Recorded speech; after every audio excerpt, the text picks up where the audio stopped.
Dr. Kasi Krishna Raja. I am a consultant psychiatrist. I am also an assistant professor of psychiatry at Medical College in Tamil Nadu. So I am here to talk about an important topic called as interpersonal conflict, which is a very relevant area today. So Take Care 2013 is a very important program being taken care of by the organization Students Association of India, Medical Students Association of India. I'm very happy to cooperate in this program as a resource person. So my topic today, which is a very relevant topic today in this very busy world, is managing the interpersonal conflict. So with a brief quote from our great Mahatma Gandhi, who said that an eye for an eye will make the whole world blind, sums up all the essential gist about managing conflicts. So Max Lucado also said that conflict is inevitable, but combat is optional. So what is interpersonal conflict? An interpersonal conflict occurs when two persons in a mutually dependent relationship have incompatible desires, needs, or ideas. For example, if your wife wants to go to a theatre in the evening and you want to do your office work in the house, definitely a conflict develops and you need to resolve that conflict. Otherwise, there will be sulking and breakup in the relationship. So, relations deterioration usually occurs in interpersonal conflict. So, it is a disagreement between two connected individuals who perceive their goals as incompatible.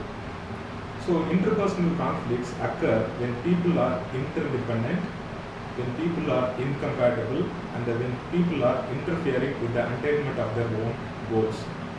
So there are few common myths about interpersonal conflict. One is the conflict should be best avoided. The conflict has always a few winner or loser. Conflict means relationship in trouble, but these are not the case most of the time. So there are 5 principles of interpersonal conflict. One is conflict is inevitable. One study in the interpersonal conflict area, which came in a recent journal, found that on average couples have 182 conflicts per day, per year, which is approximately 3.5 conflicts per week, with each lasting 25 minutes long and another 25 minutes for further sulking. So conflicts will have both negative effect and positive effect.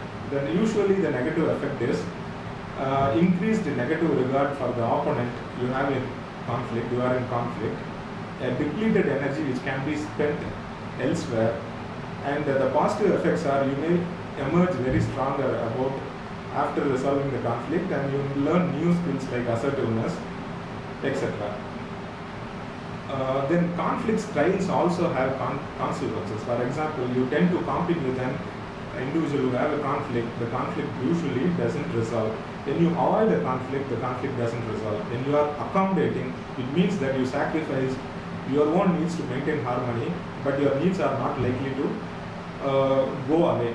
And compromising maintains the peace, but there will be dissatisfaction over the losses endured. Collaborating is the ideal style in conflict resolution. Conflict is generally influenced by culture. Certain permissive culture will resolve conflicts very easily because the other elders in the family and the society will come in and play a part. But in certain cultures in which competitiveness is a valued thing, usually there will be plenty of conflicts and need plenty of conflict resolution skills. So poor conflict management strategies include avoidance, as we have already said. Avoidance of conflicts will play a part in a situation in which there is a need to avoid physical fight. But this pattern is generally unproductive, but either individual in the conflict cannot fix it. Non-negotiation is a special type of avoidance where you refuse to discuss the conflict or even listen to the other person. Silencers are people who literally silence other people by either crying or shouting. So face detracting strategies like treating other person as incompetent or untrustworthy is another type of very bad conflict resolution. And belt lining is another very bad way. In belt lining, the people tend to hit where it hurts most. Another strategy is blaming. Blaming generally doesn't avoid conflict. Verbal aggressiveness and argumentativeness should be avoided in conflict resolution. So conflict outcomes tend to be of three types. One is win-win resolution, in which both parties are satisfied. Lose-lose resolution, in which neither party is satisfied. And win-lose is one person will be sulker. A quick summary is gunny sacking, the non-negotiation, silencers, verbal aggressiveness, argumentativeness, assertiveness, and belt lining and blaming are very poor conflict resolution strategies. Old paradigm in conflict resolution strategy is conflict is bad, conflict is avoidable, and conflict is destructive. But the new paradigm is conflict is natural, conflict is unavoidable, and conflict provides us opportunity for personal growth. So what should we do in conflict starting issue arises? Use the DESE method to manage conflict resolution. DESE stands for the acronym describe objectively. Use only rational language, like don't use any exaggerations or adjectives like always, never, nothing, etc. And avoid using metaphors like trapped.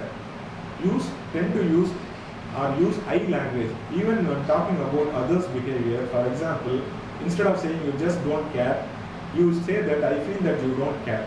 Specify how you would like it to be resolved. Keep focus on the present and the future. Remember, past cannot be undone.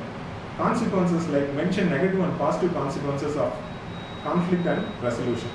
So do's and don'ts of conflict resolution include: don't try to be assertive, do try to be assertive, do make conflict a collaborative effort, do make sure you keep focus on the issue, don't escalate into a power conflict, don't gunny sack, don't use crazy making or silences. Thank you. I end this talk with a great quote of Benjamin Franklin: if passion drives you, let reason hold the reins. And another day, a great quote from Dorothy Thompson, who says that peace is not the absence of conflict, but the presence of creative alternatives for responding to conflict. So most of the time, conflict resolution leads to peace in the society as well as peace in the individual. So conflict resolution helps people in psychological growth, personal growth, gaining new skills like assertiveness, independence, and success in their endeavors like career success and personal success and managing human relationships, etc. Thank you. I again thank Students Association, Medical Students Association of India, in choosing me as a resource person for this venture, and I congratulate the medical students involved and wish all the great success for this endeavor. Thank you again.